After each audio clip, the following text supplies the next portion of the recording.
Aladdin and the Wonderful Lamp.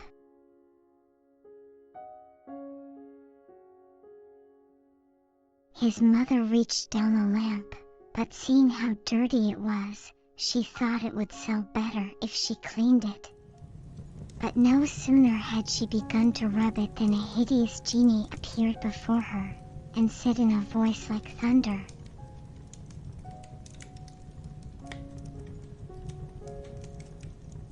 "What wouldst thou have of me? I am ready to obey thy commands, I and all the other slaves of the lamp." Aladdin's mother fainted away at the sight of this creature, but Aladdin, having seen the genie of the ring, was not so frightened, and said boldly,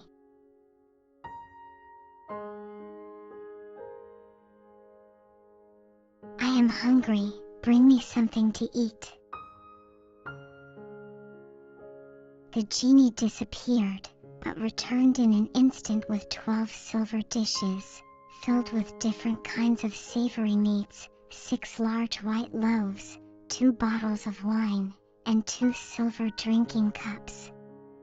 He placed these things on the table and then vanished.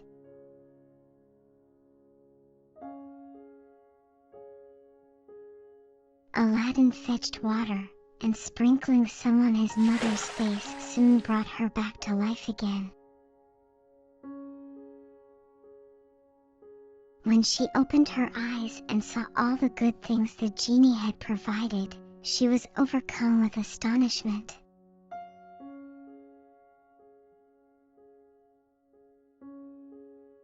"To whom are we indebted for this feast?" she cried. "Has the Sultan heard of our poverty and sent us these fine things from his own table?" "Never mind now how they came here," said Aladdin. "Let us first eat, then I will tell you."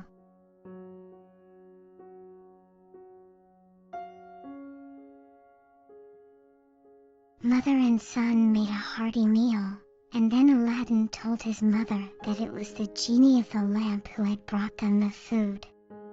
His mother was greatly alarmed, and begged him to have nothing further to do with genies, advising him to sell the lamp at once.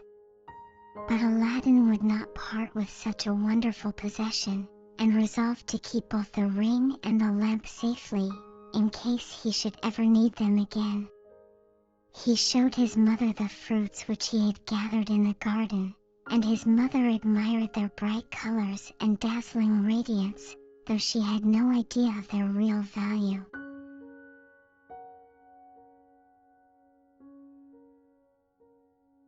Not many days after this, Aladdin was walking in the streets of the city, when he heard a fanfare of trumpets announcing the passing of the Princess Badroulbadour, the Sultan's only daughter.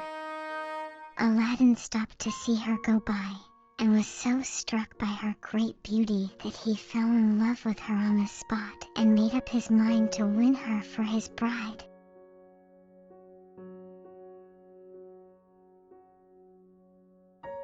"Mother," he said, "I cannot live without the Princess Badroulbadour. You must go to the Sultan and demand her hand in marriage for me."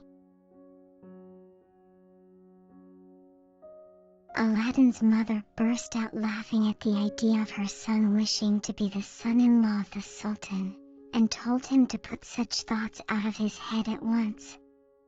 But Aladdin was not to be laughed out of his fancy. He knew by this time that the fruits which he had gathered from the magic garden were jewels of great value, and he insisted upon his mother taking them to the Sultan for a present, and asking the hand of the princess in marriage for her son.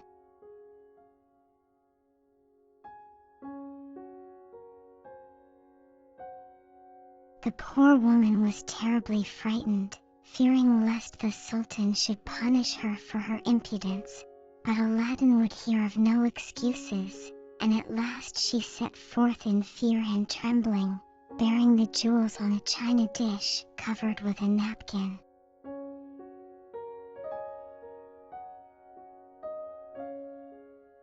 When she came before the Sultan, she told him, with many apologies and pleas for forgiveness, of her son's mad love for the Princess Badrulbadur. The Sultan smiled at the idea of the son of a poor old woman asking for the hand of his daughter, and asked her what she had under the napkin. But when the woman uncovered the jewels, he started up from his throne in amazement, for he had never before seen so many large and magnificent jewels collected together. He thought Aladdin must be a very unusual and extraordinary person to be able to make him such a valuable present, and he began to wonder whether it might not be worthwhile to bestow the princess's hand upon him. However, he thought he would ask for some further proof of his wealth and power, so, turning to the woman, he said,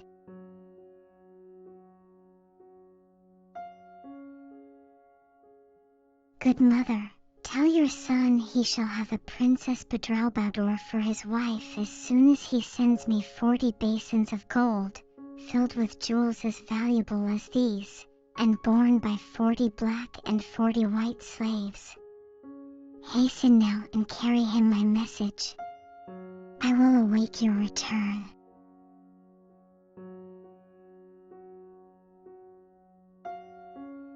Aladdin's mother was dismayed at this request. "Where can Aladdin get such basins and jewels and slaves?" she thought, as she hurried home to him. But Aladdin only smiled when his mother gave him the Sultan's message.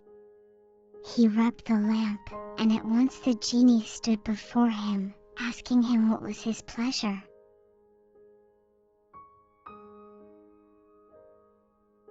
"Go," said Aladdin, "fetch me 40 basins all of massive gold, full of jewels, borne by 40 black and 40 white slaves." The genie brought these things at once, and Aladdin then sent his mother with them to the Sultan.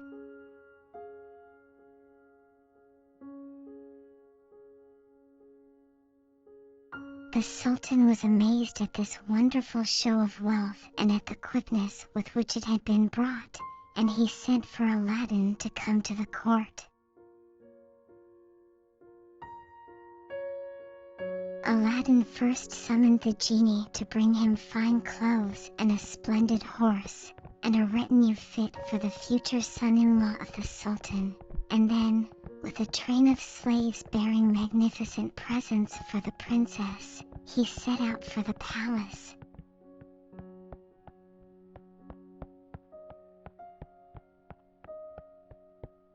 The Sultan would have married him to his daughter at once, but Aladdin asked him to wait until the next morning, when he hoped to have a palace worthy to receive his wife.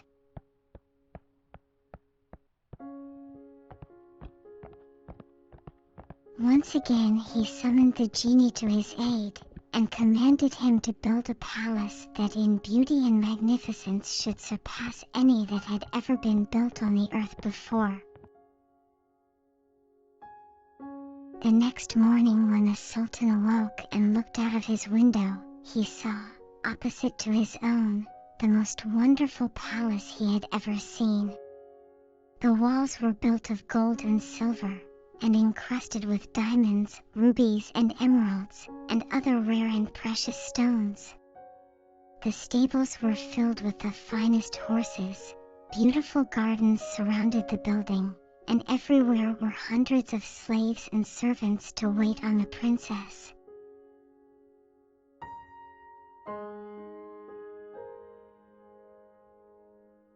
The Sultan was so overcome with all this magnificence that he insisted upon marrying his daughter to Aladdin that very day, and the young couple took up their residence in the palace the genie had built.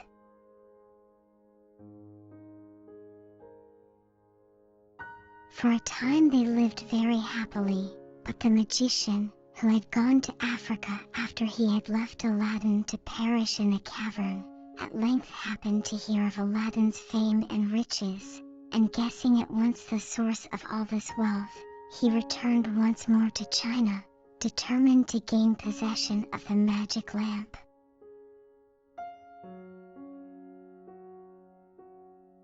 We're going to pause the story right now, but you'll be able to see the rest of the story in the next video.